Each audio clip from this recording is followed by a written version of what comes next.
Good evening. तो guys ये vision की 14th एंड 15th मार्च की डेली करंट अफेयर्स की मैगजीन है। तो गाइस आपने देखा होगा पॉलिटिका हमारा कोर्स चल रहा है जिसमें हमारे ऑलरेडी 4 चैप्टर्स कंप्लीट होने वाले हैं। अगर आपको ज्वाइन करना है पॉलिटिका कोर्स तो आप मुझे टेलीग्राम पे मैसेज कर सकते हैं @mittalvaishali94। ठीक है, तो चलिए हम आज की फर्स्ट न्यूज स्टार्ट करते हैं।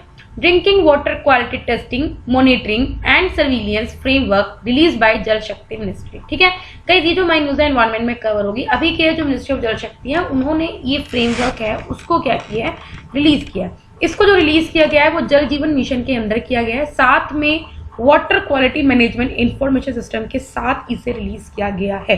फाइन, जो water quality management information system है ये एक ऑनलाइन पोर्टल है और एक मोबाइल ऐप भी है जो क्या करती है, वाटर क्वालिटी से रिलेटेड जो भी डाटा है उसको ऑटोमेटिकली क्या करती है, मैनेज करती है।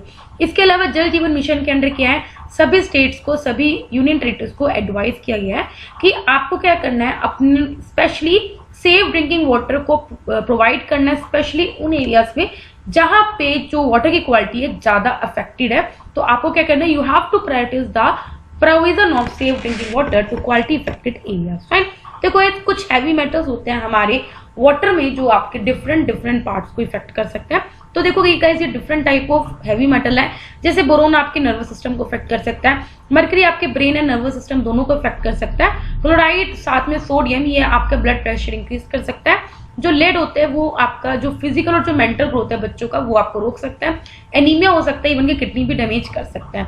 नाइट्रेट क्या है, ब्लू बेबी सिंड्रोम होता है स्पेशली इन्फेंट्स में।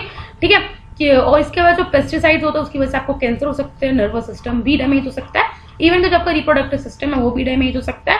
इसके अलावा और भी जो डैमेजेस है आपके इम्यून सिस्टम भी खराब कर सकता है। कैल्शियम की वजह से कॉन्स्टिपेशन हो सकता है और किडनी स्टोन्स भी हो सकता है। फ्लोराइड की वजह से क्या हो सकता है, आपके जो टीथ है वो डैमेज हो सकता है, डिस्कलरेशन हो सकता है। इसके अलावा सोडियम की वजह से क्या हो सकता है, सोडियम मेनली उन लोगों को सफर करता है जो ऑलरेडी हार्ट, किडनी और ब्लड सर्कुलेशन की प्रॉब्लम से सफर कर रहे होते हैं। आयरन का करता है मेनली जो स्टमक है उसमें आपको कुछ प्रॉब्लम कोज कर सकता है। सल्फेट और मैग्नीशियम डायरिया कोज कर सकता है। कैडमियम आपको मेनली इफेक्ट्स करता है मेनली बोन्स पे। ठीक है, जो आर्सेनिक होता है वो मेनली स्किन डिजीज या कैंसर ये सब कोज करता है। फ्लोराइड मेनली फ्लोरोसिस एक डिजीज होती है उसको कोज करता है, या फिर आपकी बोन्स और आपकी जॉइंट्स में कुछ प्रॉब्लम्स कोज कर सकता है। तो ये हमने डिफरेंट हेल्थ हैवी मेटल्स के क्या पड़े हैं इफेक्ट। की फीचर्स क्या है, जो मैंडेट है जो कि NABL का नेटवर्क है। देखो गाइस जो NABL है वो एक एक्रेडिटेड बॉडी है, वो क्या करती है, मेनली जो डायग्नोस्टिक लैब्स होती है उनको सर्टिफाई करती है। तो इसमें क्या हमें जो NABL एक्रेडिटेड लैब्स है उनको हमें हर स्टेट, हर डिस्ट्रिक्ट, हर ब्लॉक में सेटअप करना है अगले साल तक। ठीक है, तो गाइस जो NABL देखो जैसे आपकी डिफरेंट आपके आसपास भी घर के पास लैब्स होंगी जहाँ पे ब्लड टेस्ट कराते होंगे, ऐसे क्या है NABL जो सर्टिफाइड लैब्स होती हैं उनके जो रिजल्ट्स होते हैं उनको ऑथेंटिक माना जाता है। ठीक है, तो हमें हर एक स्टेट, हर एक डिस्ट्रिक्ट, हर एक ब्लॉक में क्या करना है, NABL जो लैब्स हैं उन्हें सेटअप करना है। इसके अलावा डिटेल टेस्टिंग प्रोटोकॉल्स और स्टैंडर्ड्स को हमें चेक मतलब रखना है सो दैट हम क्या कर सकें, जो वाटर में जो केमिकल कंटेमिनेंट्स होते हैं, बायोलॉजिकल कंटेमिनेंट्स होते हैं उन्हें हम चेक कर सकें जो more than half of all blacks में प्रेजेंट हो।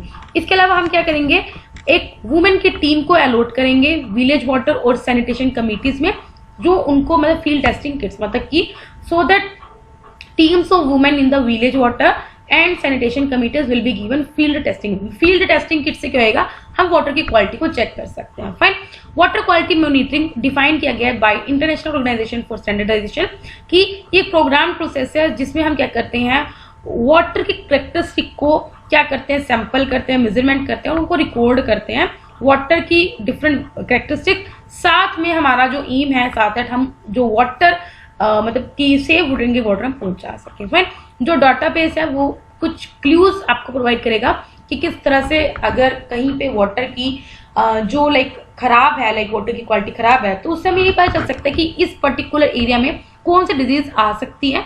इसके अलावा हम क्या कर सकते हैं, वहां पे जो वाटर की जो सेफ्टी है उसको वेरीफाई कर सकते हैं और उस हिसाब से हम कुछ प्रिवेंटिव मेजर्स भी पहले ले सकते हैं। फाइन, नेक्स्ट न्यूज है centre notifies unmanned aircraft system rules. Fine, unmanned aircraft system rules 2021 को सेंटर नोटिफाई किया। ये जो हमारी न्यूज है साइंस एंड टेक्नोलॉजी में कवर होगी।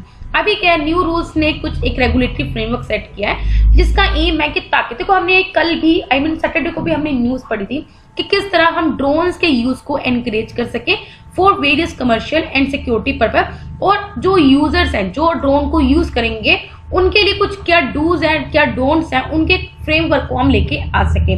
रूल्स में ये बताएंगे किस तरह से हम ड्रोन को यूज कर सकते हैं, अगर कोई इंडिविजुअल यूज कर रहा है, कोई बिजनेसेस में अगर ड्रोन को यूज किया जा रहा है, एज वेल एज रिसर्च में, टेस्टिंग में, प्रोडक्शन में, या फिर किसी व्हीकल्स के इंपोर्ट में अगर हम ड्रोन्स को यूज कर रहे हैं तो उसके लिए आपको ड्रोन यूज के लिए कुछ रूल्स रखे जाएंगे। अनमैन्ड एयरक्राफ्ट आप समझ गए, इसको बिना किसी पर्सन के इस एयरक्राफ्ट को उड़ाया जाएगा। It is an aircraft which is intended to operate with no pilot on board, कोई पायलट नहीं होगा, ये अपने आप ऑटोमेटिकली ऑपरेट होगा। 2018 में हमने उस दिन भी पढ़ा था, मिनिस्ट्री ऑफ सिविल एविएशन ने क्या किया था, ड्रोन्स को रेगुलेट करने के लिए कुछ रेगुलेशंस रिलीज की थी सो दैट आप क्या कर सको, ड्रोन्स को कमर्शियली यूसेज कर सको। इसमें क्या है, एयर स्पेस को 3 अलग अलग जोन्स में पार्टीशन किया गया था। एक रेड जोन है जहां पे क्या है, फ्लाई ड्रोन्स को उड़ाना बिल्कुल भी परमिटेड नहीं है। येलो जोन में क्या है, यहाँ इस एरिया में आप कुछ कंट्रोल्ड वे में क्या कर सकते हो, ड्रोन को फ्लाई कर सकते हो। ग्रीन जोन में ऐसा है, आपको परमिशन नहीं लेनी पड़ेगी मिनिस्ट्री ऑफ सिविल एविएशन से, आप विदाउट एनी परमिशन ड्रोन को यूज कर सकते हो। अभी जो रूल्स होंगे, जो अभी न्यू रूल्स आएंगे, वो किस किस पे अप्लाई होंगे, वो यूएस जो अनमैन्ड एयरक्राफ्ट सिस्टम जो इंडिया में रजिस्टर्ड है, इसके अलावा जो पर्सन या तो ओन करता है या पोजेस करता है या फिर वो बंदा एंगेज्ड है either in exporting, importing, manufacturing, trading, leasing, operating, transferring, मतलब जो भी अनमैन्ड एयर व्हीकल्स को जो मैन्युफैक्चर कर रहे हैं, किसी भी तरह में एंगेज्ड है, उन सब पे रूल्स पे अप्लाई किया जाएगा। ठीक है, इसके अलावा all US for the time being in और over the India, fine, India में सबको अलाउड है। कैटेगरीज पे इसको डिफाइन किया गया है, इसमें 3 तरह से कैटेगराइज किया है, एक तो एरोप्लेन, रोटरक्राफ्ट और हाइब्रिड अनमैन्ड एयरक्राफ्ट सिस्टम को। इसके अलावा उनको वेट के अकॉर्डिंग भी क्या किया, क्लासिफाई किया, जैसे जो नैनो अनमैन्ड एयरक्राफ्ट सिस्टम होंगे जिनका वजन 250 ग्राम से कम होगा, माइक्रो जिनका 2 kg से कम होगा, 250 ग्राम से ज्यादा होगा, स्मॉल जिनका 25 किलो से कम होगा लेकिन 2 किलो से ज्यादा होगा, मीडियम जिनका नियर अबाउट 150 किलो से कम होगा, लार्ज जिनका 150 किलो से भी ज्यादा है। इसके अलावा और क्या हाईलाइट्स है, ड्रोन्स को अलाउ नहीं किया जाएगा कि वो beyond visual line of site से वो ऑपरेट करे या फिर गुड्स को डिलीवर करे। परमिशन की आपको जरूरत है अगर आपको ड्रोन यूज करना है other than those in the nano category. Like अगर तो आप नैनो कैटेगरी का ड्रोन यूज कर रहे हो then you don't require any permission, but if you are using the drone other than nano category then you require the permission, fine. इसके अलावा कुछ पेनल्टीज प्रिस्क्राइब करेंगे अगर आपने अनऑथराइज इंपोर्ट किया या बाय किया, सेल किया या फिर लीज किया ड्रोन्स का। इसके अलावा सेंट्रल गवर्नमेंट या फिर कोई ऑर्गेनाइजेशन जो सेंट्रल गवर्नमेंट के द्वारा ऑथराइज की जाएगी वो क्या कर सकती है, यूएस ट्रैफिक मैनेजमेंट को एस्टेब्लिश करेगी इंडियन एयर स्पेस में। इसके अलावा रूल्स ने ये भी डिफाइन किया, कुछ रूल्स और रिस्पॉन्सिबिलिटी को डिफाइन करेगा ऑफ ऑथराइज, जो authorise unmanned aircraft service operators है उनकी रोल्स और रिस्पॉन्सिबिलिटी को भी डिफाइन करेगा।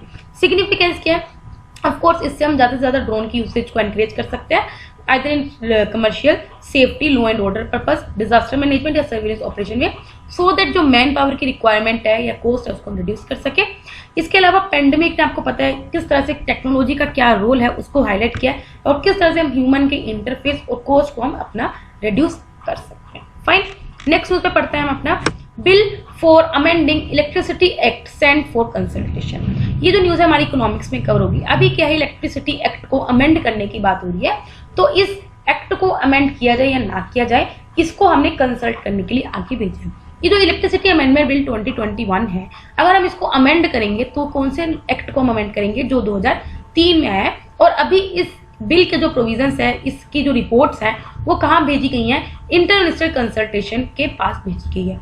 अभी क्या यूनियन बजट ने प्रपोज किया है कि हमें एक फ्रेमवर्क बनाना चाहिए, कुछ रूल्स एंड रेगुलेशंस बनाने चाहिए ताकि हम क्या कर सके, कंज्यूमर्स को अलाउ कर सके कि वो अपने इलेक्ट्रिसिटी सप्लायर्स चुन सकते हैं। मतलब कि कंज्यूमर, देख आप इलेक्ट्रिसिटी कंज्यूम करते हो, आप किससे इलेक्ट्रिसिटी परचेज करना चाहते हो वो आप खुद चूज कर सकते हो। ये अमेंडमेंट से क्या होएगा, हम क्या करेंगे, जो पावर डिस्ट्रीब्यूशन है उनका जो लाइसेंस है वो डी लाइसेंस कर देंगे, कॉम्पिटिशन इंक्रीज होगा, नेक्स्ट जनरेशन जो पावर सेक्टर रिफॉर्म्स है वो भी हमारे इंडिया में आएंगे। इसके अलावा क्या क्या प्रपोजल आए हैं, जो इलेक्ट्रिसिटी अमेंडमेंट एक्ट 2021 है, इसके अलावा हम एक मेंबर अपॉइंट करेंगे जो लीगल बैकग्राउंड से बिलोंग करता होगा हर एक इलेक्ट्रिसिटी रेगुलेटरी कमीशन में। और अगर कोई भी ऐसा जो पावर सेक्टर है अगर वो रिन्यूएबल परचेस ऑब्लिगेशंस के साथ काम नहीं कर रहा है, उनको पूरा नहीं कर रहा, तो उन पे कुछ हम पेनल्टी इम्पोज करेंगे। लास्ट ईयर क्या किया था, ड्राफ्ट इलेक्ट्रिसिटी अमेंडमेंट बिल 2020 को प्रपोज किया गया था, जिसमें काफी सजेशंस डिफरेंट स्टेक होल्डर्स के द्वारा रखे गए। इसमें जो की फीचर्स थे, मतलब कि जो मैक्सिमम हर एक के द्वारा जो सजेशंस रखे गए, वो यही है कि हमें सबसे पहले क्या करना होगा, जो हम सब्सिडाइज वे में इलेक्ट्रिसिटी आपको प्रोवाइड करते हैं, जैसे दिल्ली गवर्नमेंट करती है, उसको आपको रिमूव करना होगा, सो दैट हम क्या करें, और हम एक प्रोविजन रखने चाहेंगे फॉर तारीफ डिटर्मिनेशन। किस तरह से आप जो तारीफ है उसको डिटरमाइन करोगे, उसके प्रोविजंस को प्रपोज करो। इसके अलावा जो डिस्ट्रीब्यूशन कंपनीज हैं उनको प्राइवेटाइज करना पड़ेगा। कैसे, किस तरह करेंगे, अगर हम उनको लाइसेंसिंग अलाउड कर देंगे या फिर फ्रेंचाइजी उनको अलाउड कर देंगे। इसके अलावा हमें इलेक्ट्रिसिटी कॉन्ट्रैक्ट एनफोर्समेंट अथॉरिटी को सेटअप करना होगा, जो किसी भी डिस्प्यूट्स को, जो कॉन्ट्रैक्ट से रिलेटेड है, सेल या परचेज ऑफ पावर से रिलेटेड जो डिस्प्यूट्स हैं उनको सोल्व करें। इसके अलावा हमें क्या करना पड़ेगा, जो इंडस्ट्रियल कंज्यूमर्स हैं जो क्या करते हैं, उन पे सरचार्जेस लगाने चाहिए टू सब क्रॉस सब्सिडाइज द फ्री और subsidised power given to the consumers to be reduced. Fine, मतलब कि सिंपल बात यही है कि जो आपको सब्सिडाइज आपको पावर प्रोवाइड किया जाता है उसको रिड्यूस करना चाहिए और आपको सरचार्ज लगाने चाहिए। जो इंडस्ट्रियल कंज्यूमर है, इंडस्ट्रियल कंज्यूमर्स जो जैसे बड़ी बड़ी फैक्ट्री हैं, आपको पता ही है वो बहुत ज्यादा इलेक्ट्रिसिटी कंज्यूम करती हैं, तो आपको उनको टैक्स पे टैक्स लगाना चाहिए। इसके अलावा जो सिविल कोर्ट की जो पावर्स हैं वो हमें अपीलेट ट्रिब्यूनल ऑफ इलेक्ट्रिसिटी को देनी चाहिए। हाउएवर कुछ कंसर्न्स रेज्ड हुए 2020 के बिल में, इसलिए जिसने कहीं ना कहीं, क्योंकि कहना माना जा रहा था ये जो सजेशंस हैं वो कहीं ना कहीं जो स्टेट रेगुलेटरी कमीशंस हैं उनकी जो पावर है उसको कम कर रही थी, ट्रिब्यूनल की इंडिपेंडेंस को वो कहीं ना कहीं छीन रही थी, ठीक है, और कहीं ना कहीं फ्रेंचाइजी का क्या रोल होने वाला है उसको क्लियर नहीं था। तो इसलिए क्या है, ये जो बिल था वो मतलब कि उसी वक्त क्या वहां पे अधूरा रह गया। फाइन, नेक्स्ट न्यूज़ में पढ़ते हैं। Free trade agreement partners upset over India's new rules to trace goods origin. ये जो मेरी न्यूज है इकोनॉमी में कवर होगी अंडर GS3। फाइन, अभी जैसे कंट्रीज जैसे जापान, साउथ कोरिया, इन्होंने WTO में कंसर्न शोन किया है कि जो इंडिया का कर रहा है, आपको पता है इंडिया ने बोला है कि अगर आप कोई भी गुड्स इंपोर्ट कर रहे हो तो आपको वहां पे ये बताना होगा कि ये ओरिजिन कहाँ पे है, मतलब कि इस प्रोडक्ट का ओरिजिन क्या है, ऐसे ही एडिशनल डॉक्यूमेंट आपको शो करने पड़ेंगे, ठीक है। तब क्या हुआ, जापान और साउथ कोरिया ने इन्होंने कंसर्न शो किया WTO में कि जो इंडिया एडिशनल डॉक्यूमेंट्स की मांग कर रहा है कि आपको इंपोर्टेड गुड्स के जो गुड्स है उनका ओरिजिन आपको डिटरमाइन करना है, इससे कहीं ना कहीं जो नॉन टैरिफ बैरियर्स हैं वो हमारे बढ़ सकते हैं ट्रेड में। फाइन, तो ये इंडिया का जो ट्रेड पॉलिसी रिव्यू है उसमें रेज किया गया WTO। मतलब कि अभी क्या है, इंडिया क्वाड्रेनियल मतलब चार, मतलब कि एक सेकेंड, हाँ, अब ये जो इशू है कब उठाया गया, जापान और साउथ कोरिया के द्वारा हर 4 साल में क्या होता है, इंडिया की ट्रेड पॉलिसी को रिव्यू किया जाता है WTO में। तब ये मैटर था जापान और साउथ कोरिया ने उठाया। इससे पहले क्या हुआ, नोटिफिकेशन इशू किया गया था किसके under, custom administration of rules of origin under trade agreement rules 2020। हर हमने रूल्स ऑफ ओरिजिन का पूरा एक न्यूज था, हमने अच्छे से पढ़ा था। इसमें ये बोला था कि ये जो रूल्स होंगे, जो भी गुड्स इंडिया में इंपोर्ट होंगे उन पे एप्लीकेबल होगा, जहां पे इंपोर्टर को ये क्लेम करना पड़ेगा, लाइक अगर कोई इंपोर्टर क्लेम कर रहा है कि हमें प्रेफरेंशियल रेट ऑफ ड्यूटी मिलनी चाहिए ट्रेड एग्रीमेंट के अंदर, तो उनको अपने ये डॉक्यूमेंट शो करने पड़ेंगे कि जो आपका गुड है उसका एक्चुअल में ओरिजिन क्या है, ठीक है। इसके अलावा ये जो रूल्स थे उसमें ये बताया था कि जो इंपोर्टर है उसको अपने आप को सेटिस्फाई कराना पड़ेगा कि जो इंपोर्टेंट गुड्स हैं वो जो हमने प्रिस्क्राइब किया हुआ है ओरिजिनेटिंग उसको पूरा करते हो क्राइटेरिया को, and do basic due diligence before imported, और जो भी बोला गया उसको उनको मीट करना होगा, सेटिस्फाई करना होगा।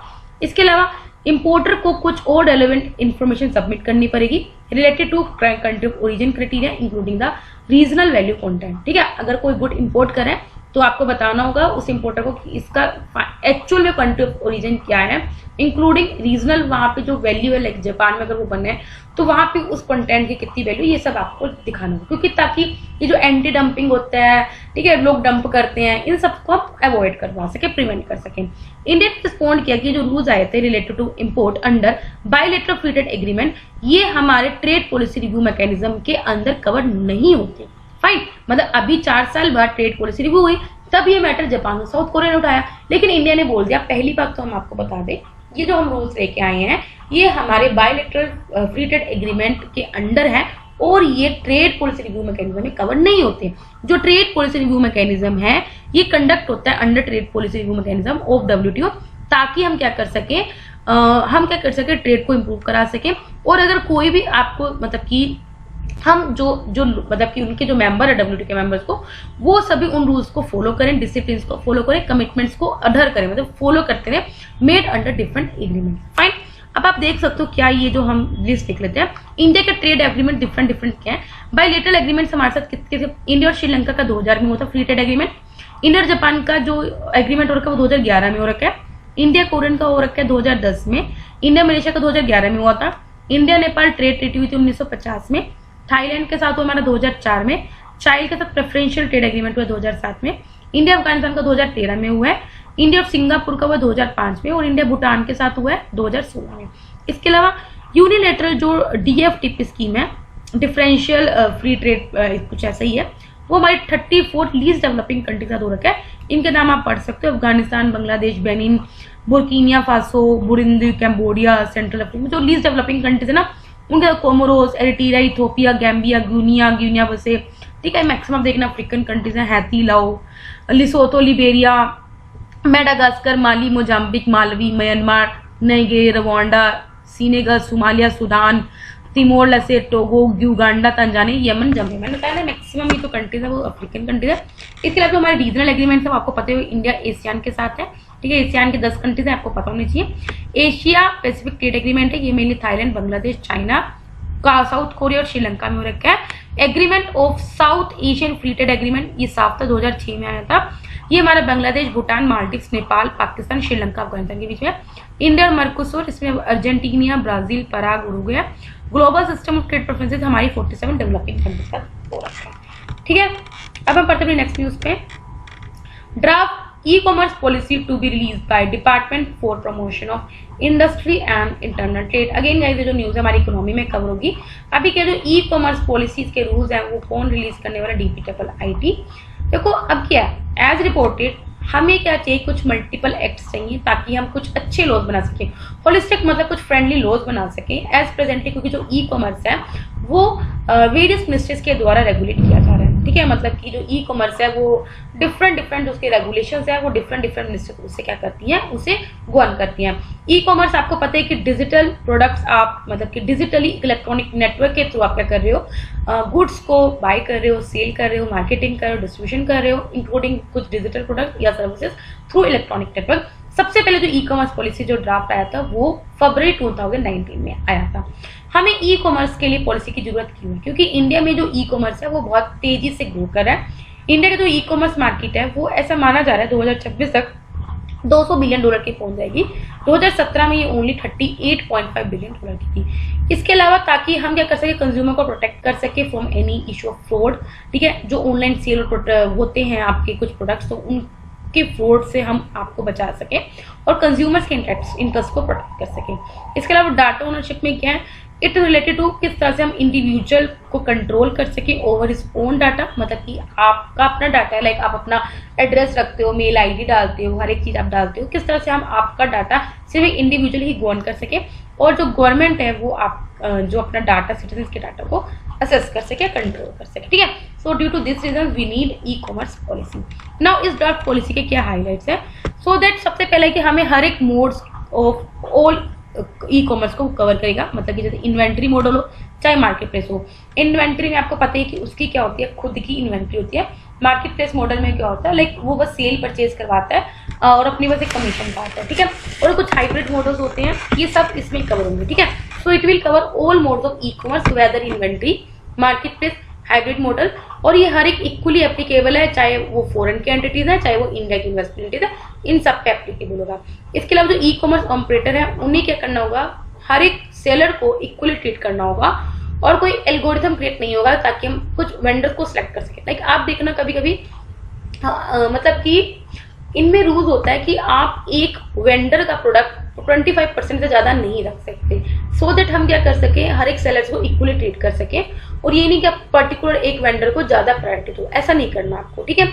इसके अलावा जो आप अगर किसी प्रोडक्ट पे जैसे आप डिस्काउंट देते हो, जो भी आपकी डिस्काउंटेड पॉलिसी, जैसे आपको बिग बिलियन डेज आते हैं या फिर दिवाली सेल आते हैं, इस तरह की जो डिस्काउंटेड पॉलिसी है उसको आप ट्रांसपेरेंट रखना पड़ेगा, क्योंकि अगर आपको ऑनलाइन ज्यादा सेल मिल जाएगा तो जो डोमेस्टिक मार्केट है वो हैम्पर हो सकती है ना। सो अगर आपका क्या बेसिस है, आप जो डिस्काउंट रेट दे रहे हो और कौन उसको फंड करे, ये सब आपको ट्रांसपेरेंट रखना होगा। इसके अलावा आपको डाटा शेयर करना होगा इंडस्ट्री डेवलपमेंट का, सो दैट उसको एनकरेज किया जाए, और and regulations of data would be provided for the sharing mechanism. इसके अलावा गवर्नमेंट क्या करेगी, कुछ सेलर्स को ऑनलाइन लाने की कोशिश करेगी जो अभी ऑफलाइन ऑपरेट करते हैं through a computation type. Government क्या करेगी, एक मैकेनिज्म क्रिएट करेगी ई कॉमर्स के लिए, सो दैट वो अगर कोई उनके लॉज को वायलेट कर रहा है तो उनको बेसिकली इंक्वायर किया जाए फ्रेंडली मैनर में। इंडिया पोस्ट को डेवलप किया जाएगा। इंडिया पोस्ट क्या करेगा, एक ई कॉमर्स एक्सपोर्टर्स, देखो इंडिया पोस्ट क्या करेगा, जो will develop specialised low cost and trackable solution targeted at e-commerce exporter so that small products को एक्सप्रेस डिलीवरी पहुंचा सके। आपको पता है अभी आप क्या करते हो, स्पीड पोस्ट कराते हो, सब कराते हो, तो अभी जैसे अगर आप अमेजोन या फिर इन सबके जो आपका जो है, ये मेनली किसके थ्रू आपको मतलब कि डिलीवर कराते हैं, प्राइवेट फर्म्स इनके साथ जुड़ी, जैसे एक्सप्रेस बीज होगी, डिलीवरी होगी एंड मैनी मोर अदर, ठीक है। तो इंडियन पोस्ट भी चाहते हैं कि वो इसमें पार्टिसिपेट करे और कुछ प्रोडक्ट्स को वो एक्सप्रेस डिलीवरी में मतलब कि एनकरेज कर सके, ठीक है, सो दैट वो ये फंडा लेके। अब हम बढ़ते अपनी छोटी छोटी न्यूज पे। Principal farm products from North East outside Kisan rate scheme.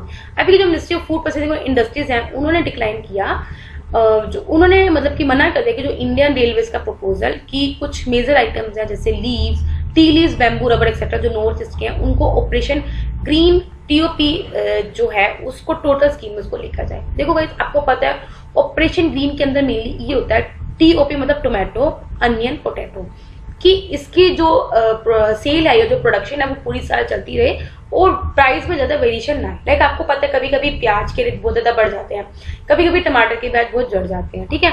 तो अभी ministry of food processing industry ने मना कर दिया इंडियन रेलवे से बोला था कि हम क्या करते हैं, जो मेजर आइटम्स है जैसे tea leaves, bamboo, rubber etcetera जो मेरी नॉर्थ ईस्ट के हैं, उसको हम क्या करते हैं ऑपरेशन ग्रीन के जो अंडर है उसके जगह हम टोटल स्कीम के अंडर लेके आते हैं। लेकिन इसके प्रपोजल को मिनिस्ट्री ऑफ फूड प्रोसेसिंग ने मना कर दिया। ये जो मिनिस्ट्री ऑफ फूड प्रोसेसिंग ने बोला कि ना तो ये फ्रूट्स हैं ना ये वेजिटेबल्स हैं जो हम इनको इस टोटल स्कीम के अंडर लेके हैं, ठीक है। Under the operation green at TOP से टोटल, ये ministry of food and processing का एक स्कीम है जिसमें हम क्या करते हैं 50% सब्सिडी ग्रांट करते हैं जो फ्रूट्स और वेजिटेबल्स को ट्रांसपोर्ट करते हैं विया किसान rail. Last year Indian railway ने बोला था कि जो कर्नाटका है वो कुछ पेरिशेबल्स ट्रांसपोर्ट करेगा, कुछ एग्रीकल्चर प्रोडक्ट्स, किसान रेल जो है वो ट्रांसपोर्ट करेगी कुछ पेरिशेबल प्रोडक्ट्स, कुछ agriculture product including milk, meat and fish. Fine. Next है ISRO launch sounding rocket RH560। Sounding rockets क्या होता है, ये 1 और 2 से सोल प्रोपेलेंट रॉकेट्स होते हैं जो मेनली हम यूज करते हैं फॉर प्रोबिंग, इन्वेस्टिगेट करना हो अगर हमें upper atmospheric regions and for specific. Probing का मतलब क्या होता है, अगर आप कुछ इन्वेस्टिगेट करना, अब एटमॉस्फेयर में क्या रीजंस क्या उसको अगर आपको इन्वेस्टिगेट करना है या स्पेस रिसर्च में अगर आपको इन्वेस्टिगेट करना है, so we use sounding rocket. ये इजीली क्या होते हैं, इजीली अफोर्डेबल प्लेटफॉर्म्स होते हैं जहां पे आप कुछ टेस्ट कर सकते हो, प्रूव कर सकते हो प्रोटोटाइप ऑफ न्यू कंपोनेंट्स और सब सिस्टम, सो दैट हम इसको यूज कर सके लॉन्च व्हीकल्स में, सैटेलाइट्स में। इसरो ने अभी क्या किया है, सीरीज ऑफ साउंडिंग रॉकेट्स को डेवलप किया है जिसे रोहिणी सीरीज बोलते हैं। एग्जाम्पल जैसे RH200, RH300, ठीक है। जो RH560 है इसका एम क्या है कि वो एट्यूशनल वेरिएशंस को स्टडी कर सके न्यूट्रल विंड्स में। मतलब कि क्या होता है, जैसे जब विंड चलती है, जब ज्यादा तेज हवा नहीं चल रही तो उस वक्त मतलब कि एटीट्यूड क्या वेरिएशन है, मतलब कहाँ तक पहुंच सकता है उसको वो स्टडी कर सके और प्लाज्मा डायनेमिक्स को स्टडी कर सके फ्रॉम श्रीहरिकोटा स्पेस प्रूफ से। लास्ट में आज की मार्शियन ब्लूबेरी 2004 में नासा के जो अपॉर्चुनिटी रोवर है उसने कुछ Mars several small spheres found किए थे मार्स पे, जिनको उस वक्त नाम दे दिया था मार्टिन ब्लूबेरीज। मिनरलोजी स्टडी, फिर उन स्फीयर्स की क्या उनकी स्टडी की गई कि उसमें कौन कौन से मिनरल्स हैं, तो बताया गया कि जो ये मार्टिन ब्लूबेरीज हैं वो एक्चुअली में आयरन ऑक्साइड से बनी है, जो और उन कंपाउंड्स को बोला गया हीमाटाइट, मतलब कि आयरन ऑक्साइड के जो कंपाउंड होते हैं हीमाटाइट उनसे बनी है, ठीक है। जो ये बताता है कि मार्स पे वाटर प्रेजेंट है। एक रिसेंट रिसर्च की है किसमें, झुरान फॉर्मेशन इन गुजरात में, उन्होंने सुजेस्ट किया है कि इस एरिया में जो हीमाटाइट की कंसेंट्रेशन है वो रिसेंबल करती है दैट वंस इन मार्स। मतलब कि अभी क्या हुआ है, गुजरात में एक झुरन फॉर्मेशन है, वहां पे जो रिसर्च हुई है उसमें बोला है कि इस एरिया में जो हीमाटाइट की कंसेंट्रेशन है वो ऑलमोस्ट उतनी ही है जितनी मार्स उतनी जो मार्टिन ग्रुप है इसमें उतनी कंसंट्रेशन है। Jhuran formation it's marked by the first occurrence of iron stone band and last occurrence of calcareous stone. Jhuran formation अभी जो प्रेजेंट है वो कहाँ पे प्रेजेंट है? ऑफशोर में, मतलब कि समुद्र के आसपास है, कच्छ मेनलैंड और बैनी ग्राबन में। जो इसकी एज है वो है अपर जुरासिक, मतलब कि इस एज में ये बिलोंग करता है। ठीक है, तो गाइस यहाँ पे हमारे डेली करंट अफेयर्स कंप्लीट होते हैं। अगर आपको वीडियो पसंद है तो लाइक करना, कोई डाउट हो कमेंट करना। तब तक ले बाय बाय, टाटा।